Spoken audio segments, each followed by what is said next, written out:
ശബരിമല സ്വർണ്ണ കവർച്ച കേസിൽ ശാസ്ത്രീയ പരിശോധന നടത്തിയ BSSCയിലെ ശാസ്ത്രജ്ഞരുടെ മൊഴിയെടുക്കാൻ SIT കൂടുതൽ ഡേറ്റ ഡീകോഡ് ചെയ്യാൻ ഒരാഴ്ചയിലധികം സമയം വേണമെന്നിരിക്കെയാണ് മൊഴിയെടുക്കുന്നത്. അതേസമയം കേസിൽ കുറ്റപത്രം സമർപ്പിക്കാൻ SITക്ക് ഇനിയും കാലതാമസം ഉണ്ടാകും. ശാസ്ത്രീയ പരിശോധന പൂർത്തിയാക്കാത്തതിനാൽ അറസ്റ്റുകളും വൈകാനാണ് സാധ്യത. കുറ്റപത്രം നൽകുന്നത് വൈകിയാൽ കൂടുതൽ പ്രതികൾ ജയിൽ മോചിതരാകാൻ ഇരയാകും. വിവരങ്ങൾ നൽകാൻ വീണ ചേരുന്നുണ്ട്.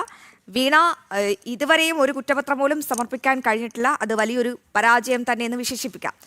ഈ ശാസ്ത്രീയ പരിശോധന നടത്തിയ BSCയിലെ ഈ ശാസ്ത്രജ്ഞരുടെ മൊഴി ഇപ്പോൾ എന്തുകൊണ്ടാണ് രേഖപ്പെടുത്തുന്നത്? കാരണം കൂടുതൽ ഡേറ്റ ഡീകോഡ് ചെയ്യാൻ ഒരാഴ്ചയിലധികം സമയം വേണം.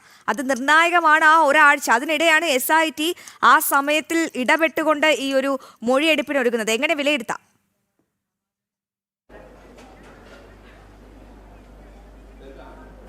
അശ്വതി, അക്കാര്യത്തിൽ ഒരു തിരുത്തുണ്ട്. ഇതുവരെയും അന്വേഷണ സംഘം കുറ്റപത്രം സമർപ്പിക്കാതിരുന്നിട്ടില്ല. കാരണം ഹൈക്കോടതിയുടെ നിർദ്ദേശപ്രകാരം നടക്കുന്ന അന്വേഷണത്തിൽ രണ്ടാഴ്ച കൂടുമ്പോഴാണ് ഹൈക്കോടതിയിൽ ഇതിന്റെ ചുമതലയുള്ള SP ശശിധരൻ എത്തി ഇടക്കാല റിപ്പോർട്ടുകൾ സമർപ്പിക്കുന്നത്. അത് ആദ്യഘട്ടങ്ങളിൽ നടന്നിരുന്നു. എന്നാൽ ഇപ്പോൾ അതിന്റെ ആ ഇടക്കാല റിപ്പോർട്ട് സമർപ്പിക്കുന്നതടക്കം വൈകിപ്പിക്കുന്നു എന്നുള്ളതാണ് പ്രധാനപ്പെട്ട കാര്യം. കാരണം ഇതുവരെ സ്വീകരിച്ചിട്ടുള്ള നടപടികൾ, ഈ രണ്ടാഴ്ച കാലങ്ങളിൽ ഉണ്ടാകുന്ന കേസിന്റെ പുരോഗതി, അറസ്റ്റ്, കണ്ടെത്തിയ തെളിവുകൾ, അതിന്റെ വിശദാംശങ്ങളാണ് ഹൈക്കോടതിയിൽ സമർപ്പിക്കുന്നത്. എന്നാൽ ഈ അന്വേഷണം മന്ദഗതിയിൽ പോകുന്നതിനാൽ തന്നെ SIT സംഘം ഇപ്പോൾ ഈ ഒരു കുറ്റപത്രം സമർപ്പിക്കുന്നത് പോലും, ഇടക്കാല കുറ്റപത്രം സമർപ്പിക്കുന്നത് പോലും വൈകുന്നു എന്നതാണ് പ്രധാനപ്പെട്ട കാര്യം.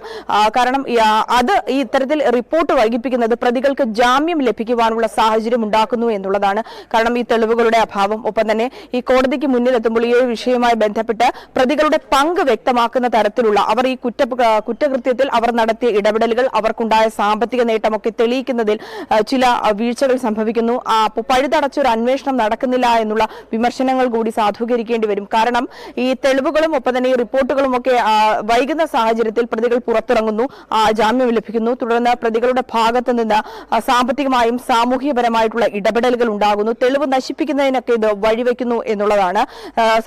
അതുമൂലം ഈ ഒരു കേസിന്റെ യഥാർത്ഥ കുറ്റവാളികളിലേക്ക് എത്തുന്നത് അത് വൈകിപ്പിക്കുവാൻ കാരണമാകുന്നു എന്നുള്ളതാണ്. നിലവിൽ നമ്മൾ കേസിന്റെ അന്വേഷണം പരിശോധിക്കുകയാണെങ്കിൽ ഈ ഉന്നതരിലേക്ക് ഇതുവരെയും അന്വേഷണം എത്തിയിട്ടില്ല എന്നുള്ളതാണ്. കടകംപള്ളി സുരേന്ദ്രനെ അടക്കം, മുൻ ദേവസ്വം മന്ത്രിയാണ്, നിലവിൽ MLA ആണ്. ഇതിൽ ദേവസ്വം മന്ത്രി അറിയാതെ എങ്ങനെയാണ് ഇത്തരത്തിലുള്ള ഇടപെടലുകൾ നടക്കുക എന്നുള്ളത് ഈ അന്വേഷണം ആരംഭിച്ച ആദ്യഘട്ടം മുതൽ തന്നെ ഉയരുന്ന ചോദ്യമാണ്. എന്നാൽ ഒരു തവണ മാത്രമാണ് അത് തന്നെയാണ്, ഒരുപാട് ചോദ്യങ്ങൾ ഉയരുന്നുണ്ട്. എന്തായാലും ശാസ്ത്രീയ പരിശോധന നടത്തിയ BSCയിലെ ശാസ്ത്രജ്ഞരുടെ മൊഴിയെടുക്കാൻ ഒരുങ്ങുകയാണ് SIT. വീണയാണ് വിവരങ്ങൾ നൽകിയത്.